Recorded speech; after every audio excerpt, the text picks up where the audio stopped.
Hello बच्चों, आइए इस प्रश्न को देखते हैं। प्रथम अर्धसूत्रीय विभाजन की प्रोफेज प्रारूपिक रूप से लंबी व जटिल होती है। इसे 5 प्रावस्थाओं में उपविभाजित किया जाता है: लैप्टोटीन, जाइगोटीन, पैकाइटीन, डिप्लोटीन एवं डाइकाइनेसिस। इन प्रावस्थाओं के संबंध में निम्न में से कौन सा कथन सही नहीं है? विकल्प ए, साइनेप्टोनीमल कॉम्प्लेक्स का निर्माण जाइगोटीन अवस्था के दौरान होता है। विकल्प बी, पैकाइटीन अवस्था को पुनर्योजन ग्रंथिकाओं द्वारा विशिष्टीकृत किया जाता है। विकल्प सी, डिप्लोटीन अवस्था को कियाज्मेटा के उपांति भवन द्वारा चिन्हित किया जाता है। या विकल्प डी, गुणसूत्रों का संघनन पूरी लैप्टोटीन में निरंतर होता रहता है। इस प्रश्न की जो मुख्य अवधारणा वह है अर्धसूत्री विभाजन। अर्धसूत्री विभाजन अर्धसूत्री विभाजन को मियोसिस भी कहा जाता है।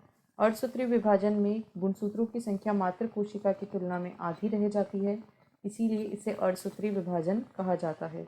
अर्धसूत्री विभाजन में प्रोफेज जो यह 2 प्रकार का होता है: प्रथम अर्धसूत्री विभाजन तथा द्वितीय अर्धसूत्री विभाजन। इन दोनों में ही प्रोफेज, मेटाफेज, एनाफेज तथा टीलोफेज चारों प्रावस्थाएं पाई जाती हैं।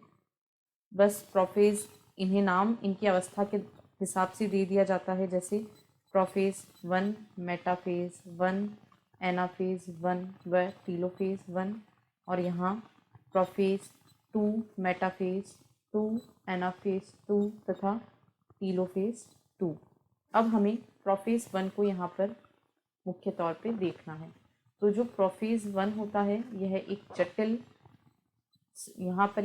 जटिल प्रावस्था होती है और यह लंबी भी होती है, क्योंकि इसे 5 प्रावस्थाओं में उपविभाजित किया जाता है, जिनमें से सबसे पहली होती है लैप्टोटीन।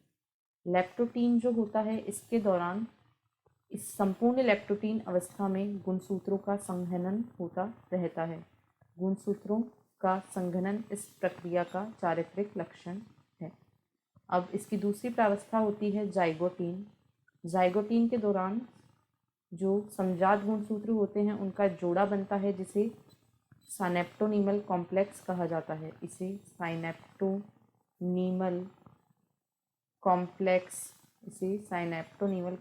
कहा जाता है। यहाँ पर साइनेप्टोनीमल कॉम्प्लेक्स का निर्माण होता है।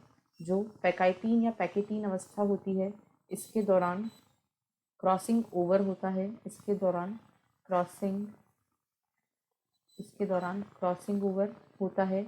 क्रॉसिंग ओवर होने की वजह से यहाँ पर क्रॉसिंग ओवर जिसे पुनर्योजन ग्रंथिकाओं का निर्माण होता है। यहाँ पर पुनर्योजन ग्रंथिकाओं का निर्माण होता है।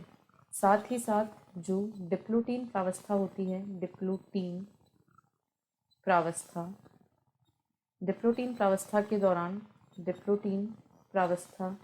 इसके दौरान कियाज्मेटा का निर्माण होता है। कियाज्मेटा जो साइनेप्टोनीमल कॉम्प्लेक्स जाइगोटीन प्रावस्था में बना था, अब वह धीरे धीरे अलग होने लगता है और ये जो गुणसूत्र होते हैं ये केवल एक एक्स आकार में अब जुड़े रहते हैं, जिसे कियाज्मेटा कहा जाता है। और जो डाइकाइनेसिस प्रावस्था होती है, डाइकाइनेसिस इसके दौरान इस कियाज्मेटा का उपांति भवन या टर्मिनलाइजेशन हो जाता है।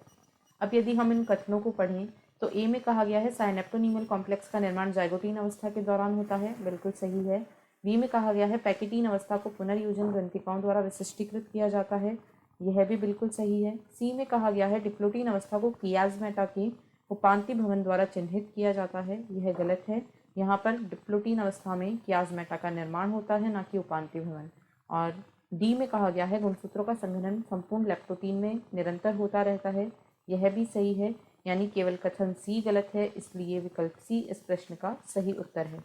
आशा है आपको प्रश्न समझ आया होगा। धन्यवाद।